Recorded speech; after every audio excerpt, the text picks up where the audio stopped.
having some green tea. I've been doing a lot of green tea lately with I do like the green tea and I throw a lemon in there, and then I do like just a dash of cayenne pepper. It's pretty freaking legit. No, I just do green tea and just a spoon of honey in it. And Then you dip your French fries in that. nah, man, I Yeah, haven't had French exactly. fries. Dude, I haven't had French fries in a while. I had some pretty damn good barbecue today. Brisket. I can't be having French fries and doing Roger's fucking sprint workout. Dude, They kind of cancel each other out. Is that thing not brutal or what? Dude, by like sprint like 14, like I'm just like, okay, I'm kind of done. It is soul crushing. Yeah. That's why I do the out and back, because if I go out, I have to come back. Yeah. So, and the faster I get back, the better. It is soul crushing. Yeah.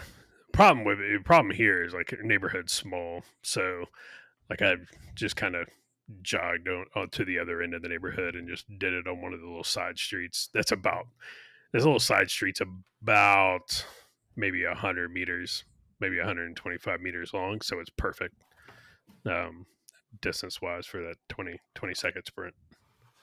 So let's dive right into this thing. You're talking about, we've been texting all day for all our viewers and listeners out there.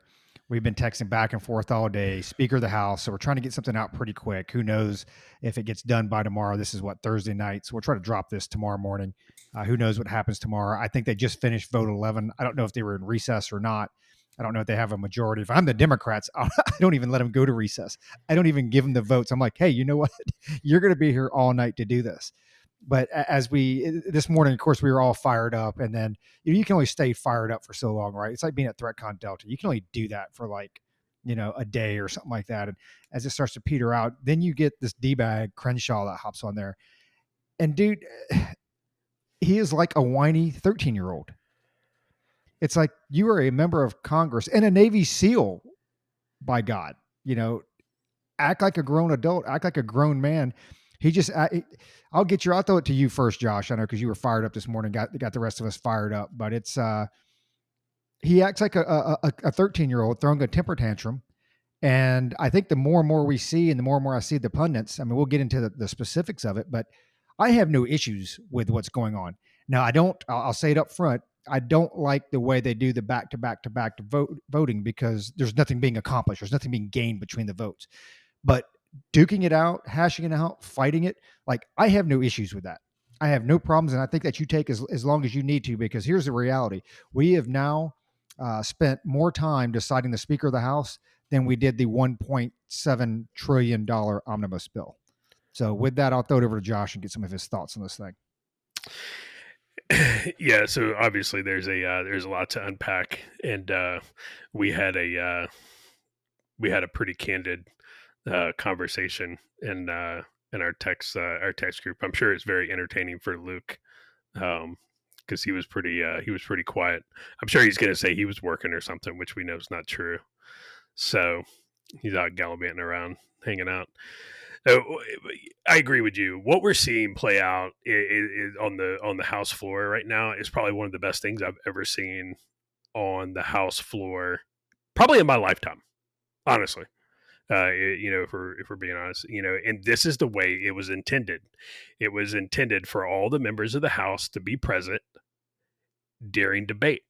When they are debating a bill, when they're debating legislation, what have you, this is the way it was intended. So I'm with you, and that this is a good thing.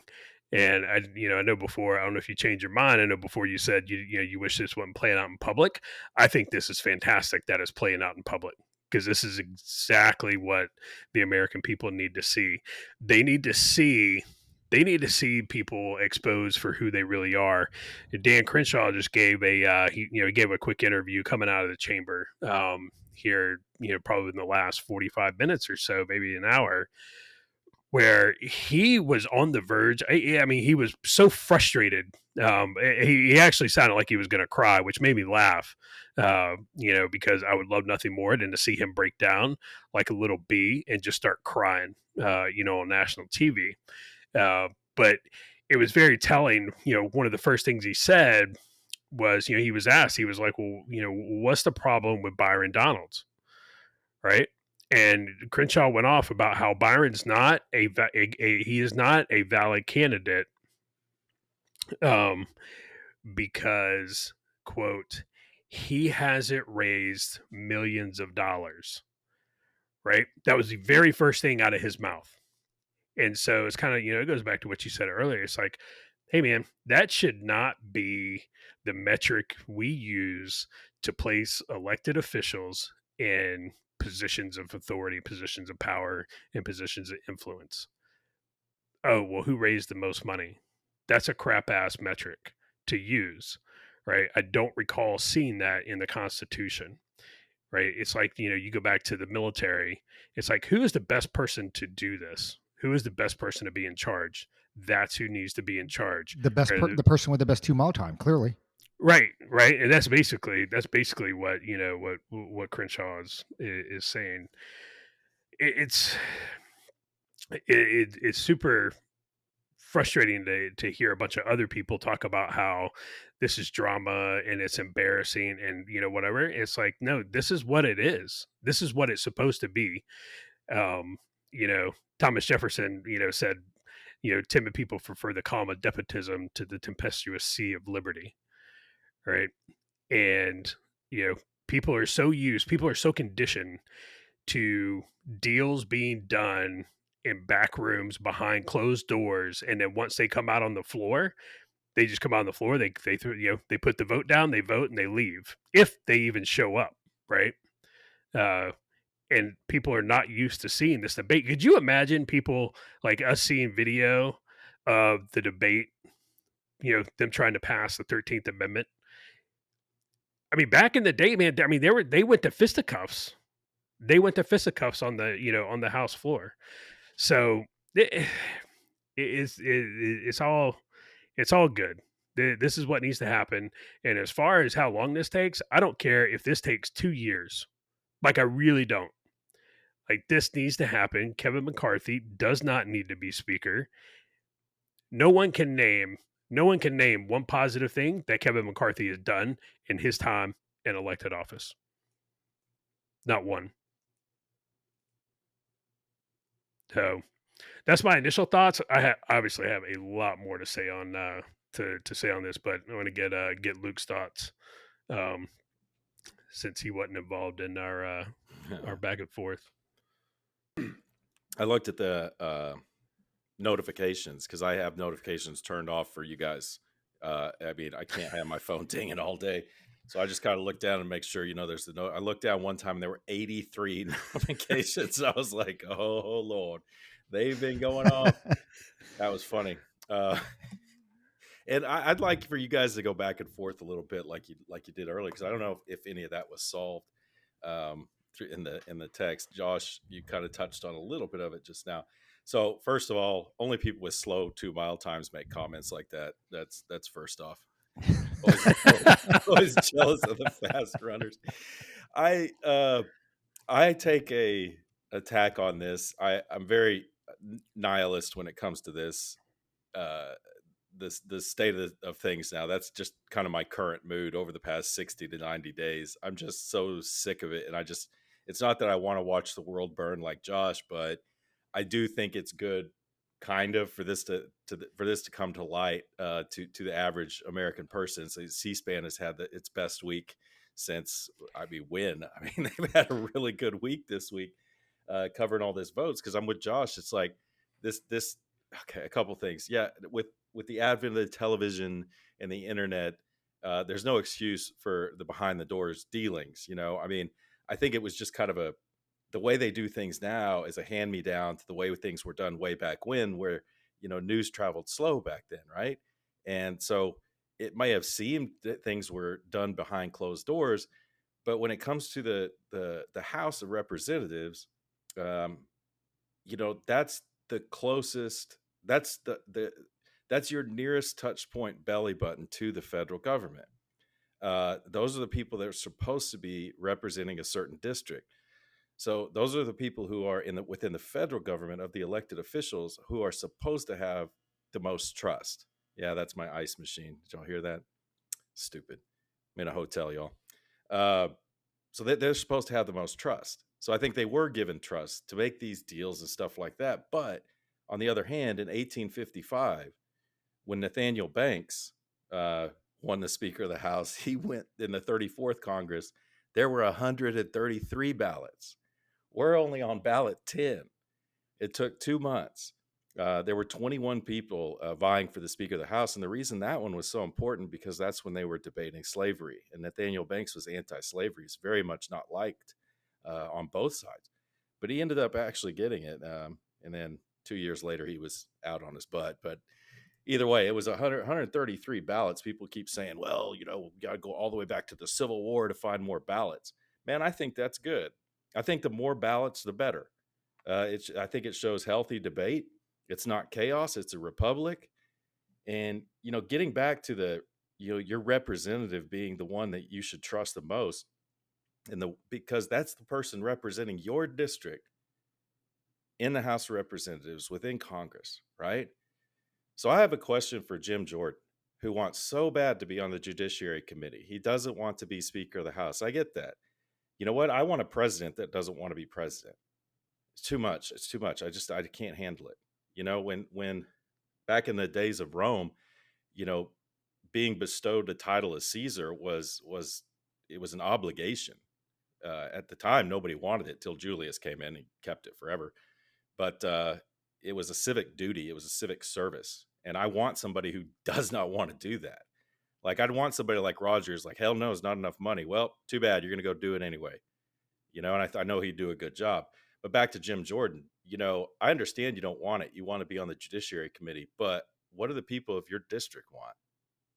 I guarantee you, if you did a poll of the people who voted for him in his district, not every single last one, 90% of the vote would be, I want my guy as the Speaker of the House. And it's like, okay, dude, that's great. You don't want it. That's great. You want to be on the Judiciary Committee. He's going on Fox and saying this. If he's my guy in my district, I'm like, where's he, Ohio? He's Ohio, right? Yeah. It's like, yeah.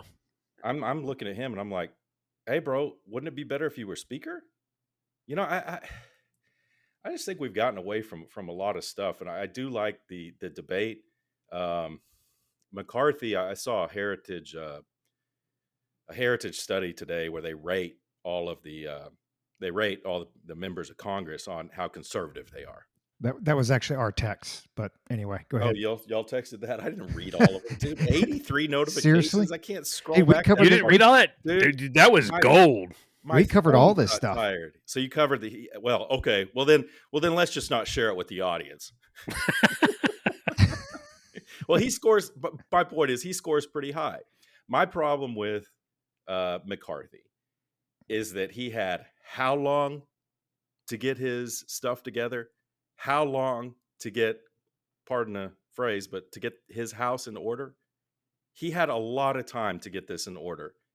And by virtue of this clown show that's going on right now, that tells me he didn't do a good job of that.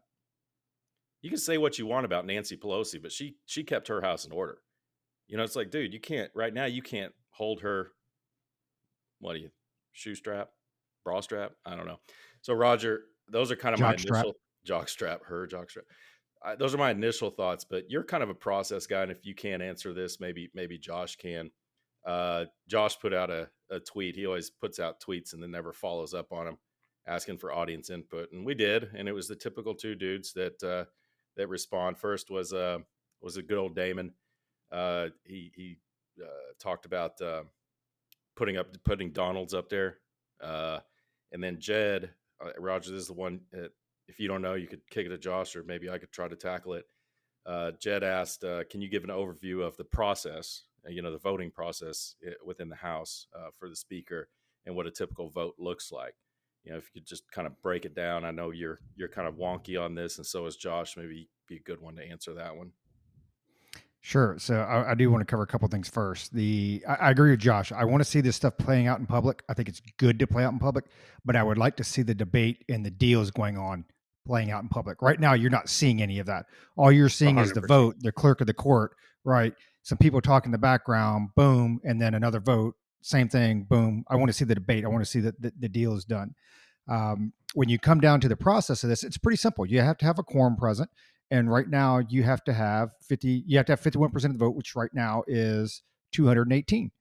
And generally what happens is Democrats vote for Democrats and Republicans vote for Republicans. And then the independents, if there are any, whoever they caucus with is normally where they vote. Now, this is where it goes back, to where back deals are going on, because like we've got three of us here, and let's say we were doing the same thing with three of us. Well, then, I may go to Luke and just be like, hey, man, if you vote for me, I'll put your video as the number one video, first video for the C3, YouTube podcast. And then I'll go to, try to gather his vote. Then I'll go to Josh and do the same thing. All of this happens behind closed doors, which we're privy to it because of some of the journalists that are coming out on Twitter and some of the stuff that's coming on Fox News and CNN, but it's not really publicly made available. And there's nobody really coming out saying, hey, this is our stance. Going back to what Luke said, and I am not a McCarthy fan. One, he's a California politician, and outside of Reagan, I don't trust the guy. When you look at his heritage score, it's like 89 right now for his last session. But when you look at lifetime, he's a score of like 53. It was easy to score 89 during this last session because we weren't in power, we being the Republicans. So it's a little bit easier to hold your ground. But I am not a McCarthy fan. And what happened at the end of the fall, he did take a vote. They did, as a party, take a vote, and they chose McCarthy. That's why all of a sudden he came out with, I think if you look at, this is around August timeframe, he came out and was like, well, when we win the House and I become speaker, because that vote happened. Okay. So there was an internal vote, which, by the way, is the same thing that Ari Fleischer is saying that they should do now is, hey, you take the caucus, you go back there, you take a vote, the plurality, and whoever's got the most wins, right? They did that in the fall. What you don't know, though, is who voted, and you don't know how many people there were actually present when they voted, because a lot of times, and we've both seen it, when they do like the not the RNC, but they'll do the conservative triple C or whatever it is, where they do the straw polling and stuff like that in Iowa, right? So my guess, seeing how this stuff is played out, is, hey, you know what? He didn't have 218 votes back then. He probably got 200 and was like, I'm good for the other 18. Not realizing that, or not taking into account that, hey, the Freedom Caucus is about 55 members. And you may not necessarily have all of them on board. Like Andy Biggs, who happens to be my district representative, has been absolutely against McCarthy. Same thing with Gates and a couple other folks. And I'll ask Josh this, because here was my initial thought when this all all happened. I'm like, okay, this thing's going to go through 3, 4, 5 times, and then McCarthy will eventually be elected. Okay. Because at the point now, he's pretty much conceded everything. There's like nothing left on the table for him to concede. It's going to be an empty gavel. And it's, by the way, it's going to be an empty gavel anyway. And this is why part of me and Josh were arguing earlier, because the Republicans aren't going to be in control. But he's conceded everything. I figure it was going to go 3 or 4 times, 5 times, 6, whatever the number is. And then there you go. He's now the Speaker of the House. Josh, with what you've heard, and I think with what, I've just caught snippets of Gates, and even with Crenshaw, I think you said it when he called us all terrorists. They're like, that might not be how you want to talk to your conservative base. There are some pretty damning words that are coming out from the 200 voters for McCarthy. And there are some pretty damning words coming out from the 20 that are not voting for him. I don't know how you reconcile that. I don't know if you can reconcile that. I mean, in my mind, it's like us, if I'm MFing you all day and then all of a sudden the vote happens, okay, all right, we're going to be friends again. Just when I've heard the rhetoric come out from both sides, in my mind, I don't see them reconciling. So, I mean, I don't know, with what you've heard and what you've seen on Twitter, do you feel the same way, or do you think they all kumbaya and eventually rally around McCarthy when there's nothing left? It's a good question, and I don't know. I think it's I think some will. I think some will be able to reconcile, um, and others won't be able to reconcile. I don't see, especially with what Crenshaw has said about, let's say, Lauren Boebert, and Matt Gaetz and Kevin McCarthy. Like, Kevin McCarthy's probably not going to invite Matt Gaetz over to have dinner with him and his, and his roommate Frank Lutz. That's probably not going to happen. Another tool, by the way. Yeah. Oh, yeah. An absolute. Yeah. And McCarthy. Here's the thing with McCarthy, and you're absolutely right. Like, last October, McCarthy didn't have the votes then. He did not have them. And so that tells me a couple things. One, McCarthy doesn't know his party. He did not fully understand where he stood within, his party. Or his hubris just maybe he just didn't care because it's his turn, right? That's his attitude right now is it's my turn. I'm the senior guy. I raised the most money. It's Hillary Clinton in 2016. That is what it is. And then for him, when when Zelensky came and gave his spill and in front of the in front of the house, you had McCarthy show up wearing a Ukrainian flag pin with a Ukrainian flag handkerchief, or Ukrainian flag color handkerchief in his jacket pocket, and you're like, hey man, like aren't you trying to curry favor with everybody in your party because you're getting ready to be elected Speaker of the House, and you're basically thumbing your nose at them? That doesn't seem like very good politics to me. And so again, it goes back, it's either his ego or he doesn't understand his party or both. Um, so I think some can reconcile, I think some can't. Regardless, I think it's good to see the internal party, the internal party, the internal politics play out, because this is what you want this. You don't want every single Republican falling in lockstep every time, whoever the GOP leader is, and, pick your chamber, says, okay, get in line. This is what we're doing. Because if you're going to do that, then then why are you electing, 434 people? Just have one person from each party show up, and that's what, and then it'll be just what it is, right? They'll get to decide. So I'm perfectly fine seeing the internal politics play out, and they had the opportunity to do this in private behind closed doors, prior to this, because this just didn't surface. This just didn't happen overnight. Right. This has been a very, very long time coming. They should have picked up on this in 2016 when Donald Trump came in and turned over the monopoly board, but they didn't. They didn't learn.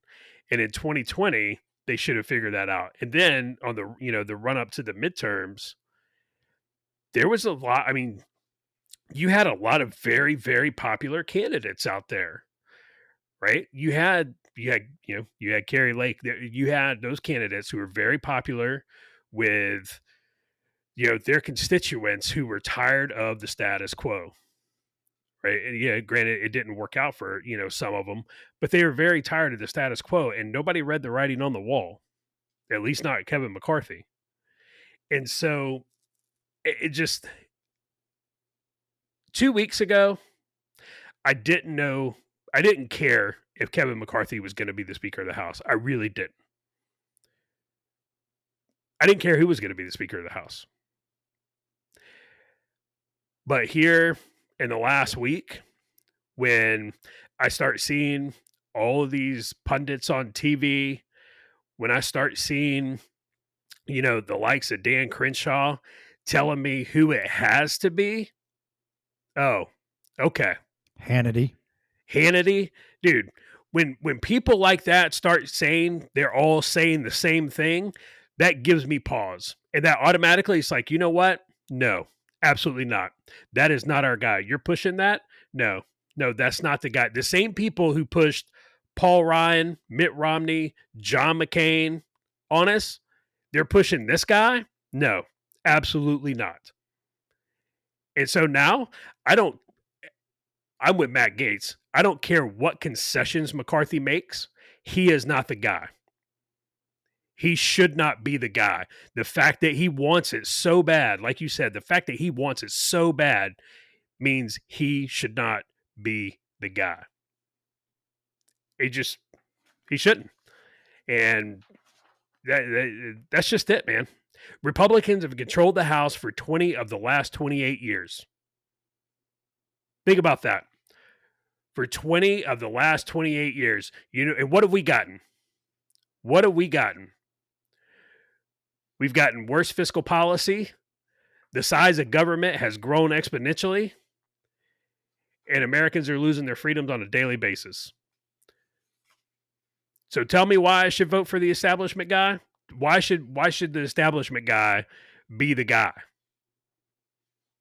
I don't want to. I want this to be a back and forth. So I'm gonna yield my time to Roger. Roger, why don't you go back and forth with Josh on this? So because I want you to make some of the points you make in the text and stuff like that. Well, it's harder in the text because here's the thing about Josh is if you provide political commentary or reasons that things are happening, then he automatically attributes that to your train of thought. Never mind the fact that early on, very upfront, I was like, hey, I don't like McCarthy. Here's the politics behind it. And a lot of it is, he talks about, which I agree with him. Okay. With you shouldn't be lockstep and in line, but you know what? That's the history of the two parties. Because guess what the position of the whip is? That's what they do. Okay. That's been around for 200 years. That party whip, that is what they do. When you actually look up, like I think one of the definitions I read is to keep people in line in discipline, regardless of their own interests or constituents' interests, which is not the right thing. Okay. I'm not saying it's the right thing. Here is what brings me peace with everything. One, I think, and this is kind of where we're going back and forth, because the point I was trying to make is it's really not going to matter.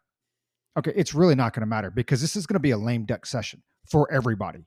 Because believe me, I don't care if you can shake your head. I'm just telling you the way it is. You live in La La Land. What I'm telling you is, regardless whether it's Jim Jordan, whether it's Kevin McCarthy, whether it's Steve Scalise, okay, do you think anything that any one of them passes out of the House is going to get passed by the Senate? No. Do you think anything that happens to pass out of the House and by miracle's chance passes the Senate gets signed by Biden? Of course not. Do you think anything that Jim Jordan does on the Judiciary Committee, do you think anything that he does on the Judiciary Committee that comes out as a possible indictment, subpoena, whatever, or indictment would be the term, do you think that goes anywhere? And the Biden DOJ? Of course not. It doesn't. Now, what I do think happens is, and this is my whole takeaway from this, and this is what we're going back and forth with. If I am the Freedom Caucus and I am that group of 20 that are holding back, and I'm not even sure all 20 are Freedom Caucus persons. I know a large part of them are, but I don't think all 20 of them are. But if I'm that group of 20, I want every concession there is. I want Rules Committee. I want the Appropriations Committee. When you go back to the one vote, vacate or whatever it's called, hey, by the way, that's been around for 200 years. Pelosi was the one who introduced that, who, by the way, didn't get 218 votes. She introduced that, and McCarthy wanted to keep in place. Okay, all that just says is that one member, if they say, I don't like it, can move for a recall. Okay, does it happen? I don't know how many times in history it's happened, but I think the last time it happened was Mark Meadows and John Boehner.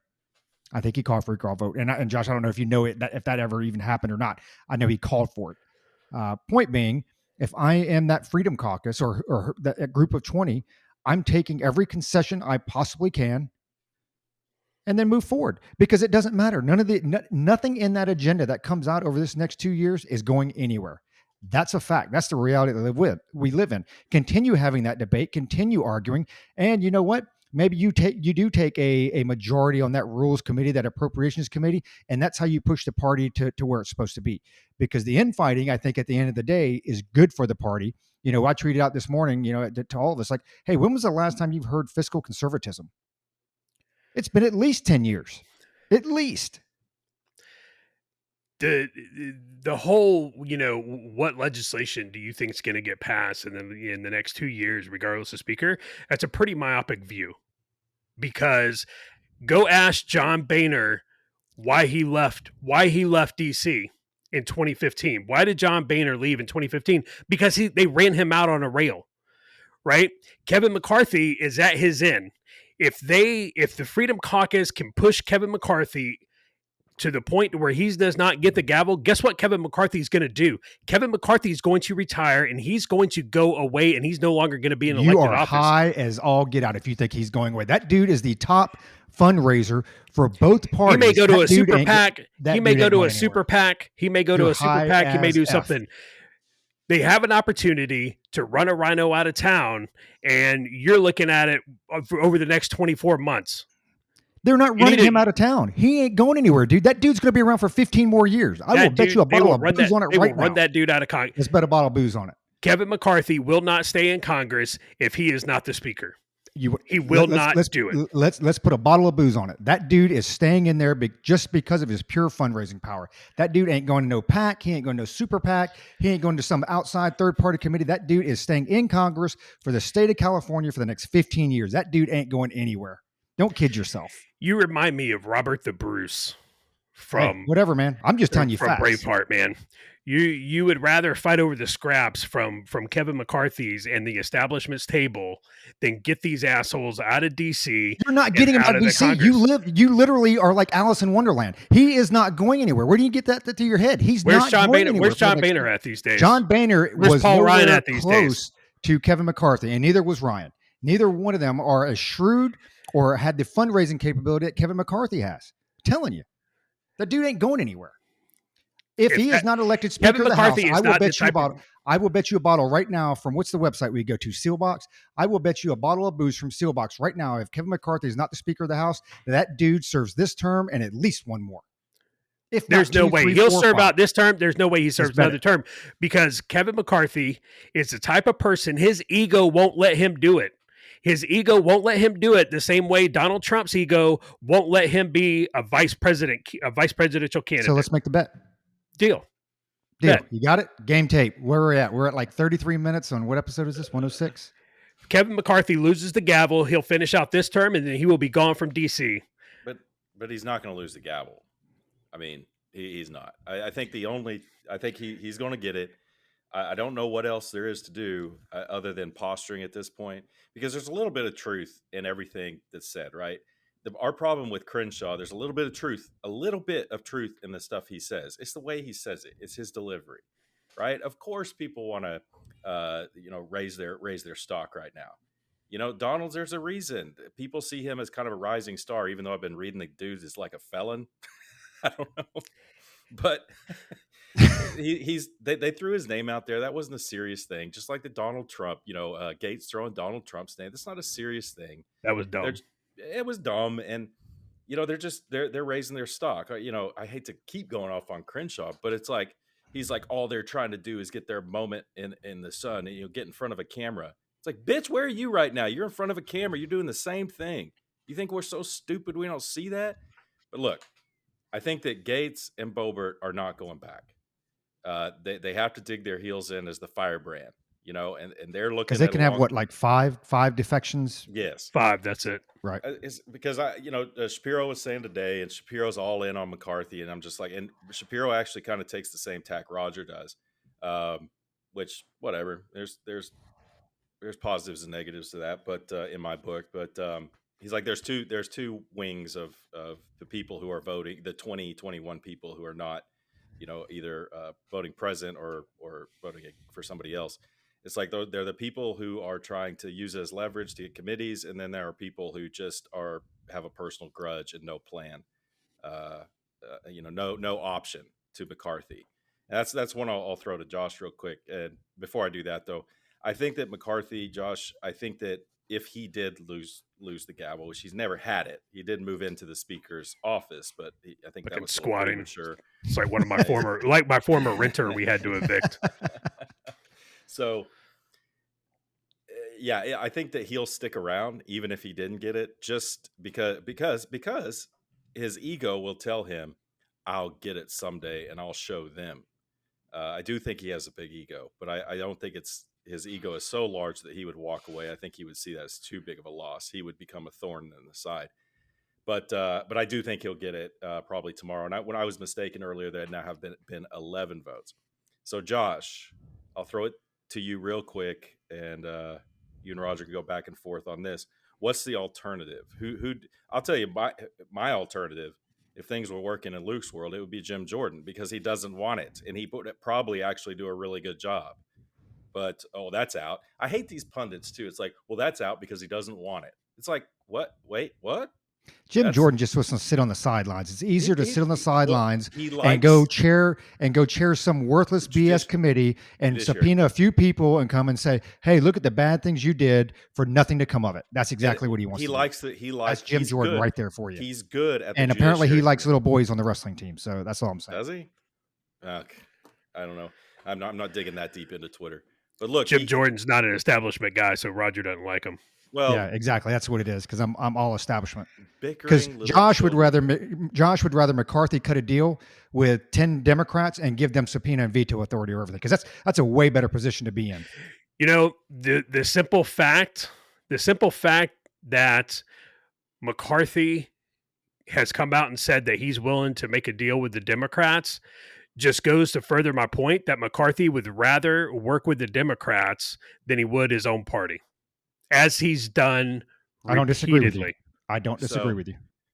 So my option, which is impossible, it never happened, because he would make deals to make sure it didn't, because he loves being on the Judiciary Committee too much. And when you watch him on the Judiciary Committee, he does a pretty good job at cross-examining, because it's fun for him. He wants to do what's fun. So, Josh, what's the alternative to McCarthy then? Endless debate. There's got to be a Speaker of the House at some point. But real quick note, we should actually celebrate the fact that this is going on, and we should actually be praying that it goes on as long as it possibly can, because you know what that means? No new laws, no new legislation. Now, when it comes to appropriations, there might run into some problems there, but no new laws, no new legislation. We've got enough federal laws. We don't need them passing anymore for now, until they come up with a good one. And maybe this is giving them some good time to think of some actual good laws they could pass, but I highly doubt that. Anytime the government's not doing anything, the federal government, and making new laws, is a good time for me. So, Josh, what is the alternative to McCarthy at this point, like right now?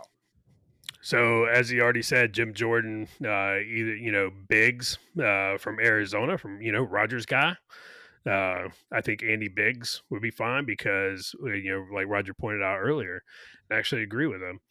Biggs doesn't need money, right? So you got to buy him a better suit, though. You got to tell him. He wore. I did see his suit. That was like, blue bro. Suit today, but his old suits are like something my granddad wore, dude. I was gonna say, man, you make $174K a year at least. Plus you have, I mean, you were a millionaire already going in there. Like, bro, you can go to the Hager outlet. I know they got one. You can go to Nordstrom Rack at Potomac Mills. It's not that far from the DC, and get you a proper suit. So anyway, so I think you've got Andy Biggs, you've got Dan Bishop, who's actually my rep from North Carolina. I'm lukewarm on Steve Scalise because Steve Scalise is he's a McCarthy supporter. So I'm kind of lukewarm on him. And then, I have to go in and really dig into this guy, Byron Donalds. But when he got nominated, he basically said, he was like, "No, man, I don't want that." And hey, you know what? He's another one. Be like, oh, guess what? You don't want it. And there is precedent for a freshman representative to be Speaker of the House. You got to get in the Wayback Machine and go back 100 years, but there's precedent. So those are my options. Here's the thing, Roger, what you got? So, because there's a difference, okay, and this is where we get into political commentary versus my beliefs, because I would love for Andy Biggs to win the thing. I would love it, right? I think there's several of the names that you mentioned on there, and the Jim Jordan comment. Let me clarify that a little bit. There were allegations of like sexual assault on the wrestling team that he was a coach of, and that he, squashed or whatever. So it wasn't a direct, or I guess it was kind of an indirect attack on Jim Jordan. I think he's actually a good dude, would do well on that Judiciary Committee. But there are people that I would personally like. But who do you think can actually get 218 votes? And so when I think when Luke is talking about a viable alternative, whether you like McCarthy or not, the guy's pulling 200 votes. So who else can realistically pull 218 votes? Because we haven't seen those. I expected by now, what are they, vote 11, whatever it is, getting ready to go to 12, that, if anything, you would start to see some votes either go one way or start to peel away to where somebody else is pulling 50 or 60 votes. It's not budging. So, of any of those people, do you honestly think that any of those people have a shot at pulling 218 votes? If you take McCarthy off the table, yes. Fair enough. So it, there there are other options, right? And that's a Any of fair those people. statement. That is a fair statement. I think if McCarthy is not nominated, right, and you remove him, well, those 200 votes have to go somewhere. Exactly.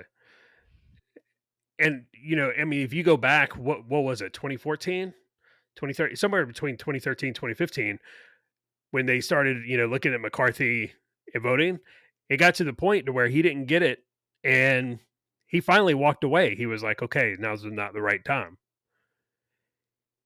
Okay, well, we're 11 votes deep, man. Like people have their heels dug in for the most part, right? There, like Luke said, you're not gonna, and you don't need, you can lose Gates and Bobert, and you can still get it. You don't need, you just can't lose five, right? Um, or more than, you can't lose more than five. So it's there are other options. You take McCarthy off the table. Well, okay. At the end of the day, the Republicans are not going to allow. They're not going to be like, well, McCarthy's off the table. I guess Jeffries it is, right? So I don't. It just they need to. I agree with Luke. They're like, you gotta, okay, here's your demands. You got to make your demands public. Okay, and go from there. The debate should be in public. But here's what you get when you get McCarthy. Even if you get those committees, it doesn't mean that you run that committee and the chairman. Even if you're the chairman of the committee, you still don't get to control what that committee does and doesn't do, because there's a number of other people on that committee and they all get votes too. And you think McCarthy's going to be dumb enough to let you populate the entire committee with all of your people? Well, Absolutely that's not. that's what they're asking for like the rules and the appropriation. They're asking for, they want 4 or 5 seats apiece. Yeah, I don't see him getting that. He even if he said, "Hey, you're the chairman of the rules committee," it still doesn't mean you get, you're the end all be all up there. Um, and so let's talk about real quick about McCarthy's committee chairs. So Energy and Commerce Committee, these are ones that he floated last summer when he thought, oh, I got it locked up. Energy and Commerce Committee, Kathy McMorris Rogers, she's got a 60% Liberty score. Appropriations Committee, Kay Granger, a never Trumper, 51% Liberty score. Ways and Means, Vern Buchanan, 57% Liberty score. Foreign Affairs, Mike McCall, he was a former Homeland Security chair who couldn't get anything done on the border, even when we controlled all three branches.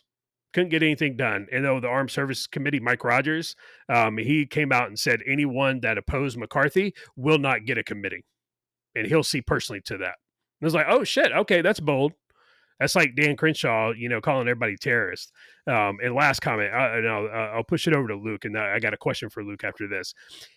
One, if there was ever either die a hero or live long enough to see yourself become a villain moment, it was Newt Gingrich on Fox and Friends. Newt Gingrich came out and was like, quote, this is a personality problem and a look at me publicity problem. These 20 people are making Republicans look like idiots. No, Newt. Republicans look like idiots long before any of these people actually got into Congress. F him too. Yeah. Yeah, for real. So, Luke, let me ask you. Donald Trump came out and told everybody to get behind McCarthy, and not one vote shifted. Does Donald Trump still hold the sway that he held, let's say, in 2020 when it No, comes to politics in DC? no, And no, absolutely not. And what we're seeing now is a transition. I don't attribute it to Trump. I never have. Trump was the right place at the right guy at the right time, the right place in history. Right. We needed a candidate like that back then. That because this is a wave, and it's not a MAGA wave, and it's not a red wave. This is a shifting of the tides, so to speak. And you're seeing a little bit of the Trump. I called it earlier. I said, well, we're still coming out of the Trump hangover, until I saw how much Trump was behind McCarthy. And I'm like, okay, yeah, this is deeper than that. It's gone beyond Trump at this point. So to answer your question, no, he does not have the sway. And I think this is a really bad sign for him. And if you're a Democrat strategist, I like to talk a little strategy right now. It's like if you're a Democrat strategist, you're like, okay, we don't have to really worry about Trump much anymore. But we do need to worry about DeSantis, because if I was a David Axelrod or Karl Rove kind of guy working in, a big consultancy where everybody kind of listened, it's like, hey, here's a political strategy. Check this out. We had a rough beginning to 2023, right? It's now 2024. We're still kind of at odds with each other. Everybody's still kind of mad at those 20, or let's even say it's 40. Everybody's kind of mad at the Freedom Caucus. Let's get a candidate to have, to be the center of everybody bro hugging it out and becoming a stronger party for this. Because, brothers are the strongest thing in the world is a brother, right? What do brothers do all the time? They fight. So, I mean, if Republicans were smart, which they're not, they could spin this into something else. They could spin this into, let's bro hug it out. Now we're all on the same page. I got your back. You got mine. Now let's go after those bad policies. Let's start tackling this stuff, even though there's not much we can do in this lame duck session. I do think it's going to be DeSantis. I don't think it's going to be Trump. I think DeSantis, I think we're starting to see something, and this has nothing to do with him. It has to do with the times. He can be a unifying figure within the Republican Party that a lot of people could get behind. And, you mark these words. I think it's a fairly good shot that by the middle of DeSantis's campaign, Josh is going to call him an establishment stooge and say F DeSantis. But Roger, do you think that they could possibly turn this around and have it be a unifying moment rather than just it's a sign of dysfunction, maybe, but maybe it's a sign of a family squabbling and hashing out roles? I don't know, because we tend to look at this as a national level, or at a national level, with that perspective. And when you look at House of Representatives, remembering they are elected, popular vote from their individual districts, you have to really delve into the weeds. And with a lot of these places, you're never going to get rid of the rhinos.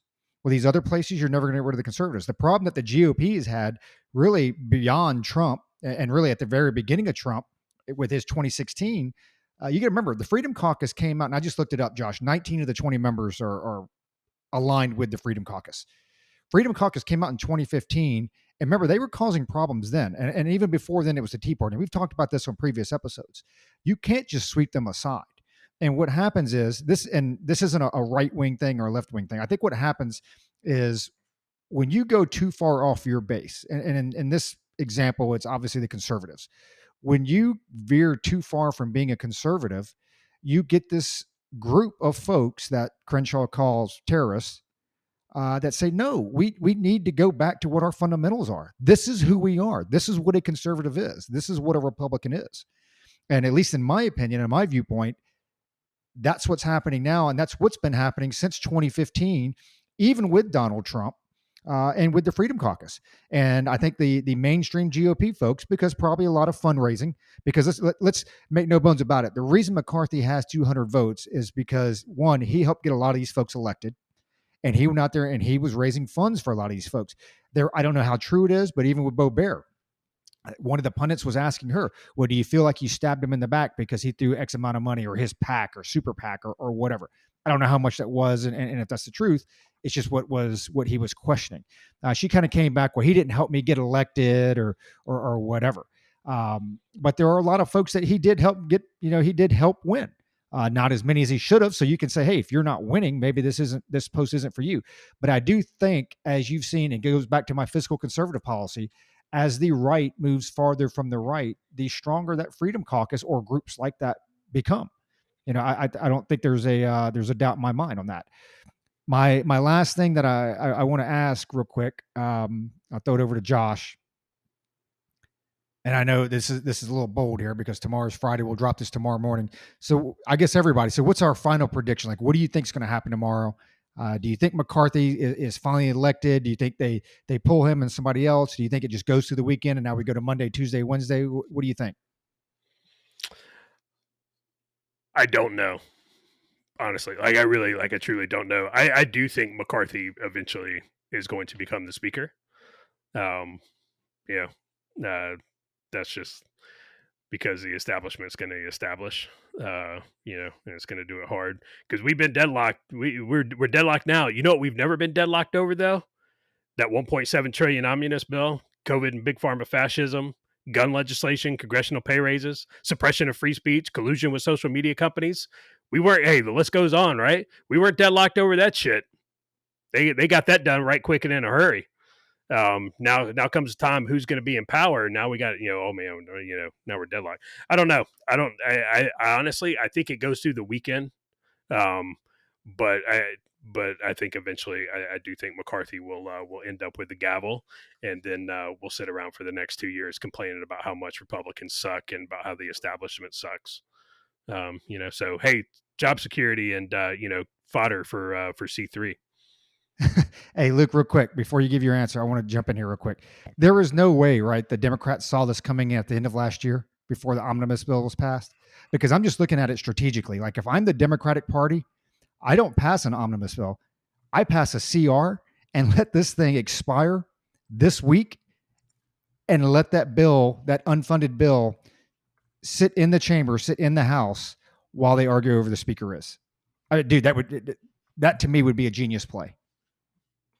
That would have been a good play, but that would have required forethought. But I'm going to predict. I was going to say it'll probably be settled tomorrow by the time this comes out, but I'm going to go with Josh and say it'll go through the weekend, and maybe Tuesday they'll have the vote.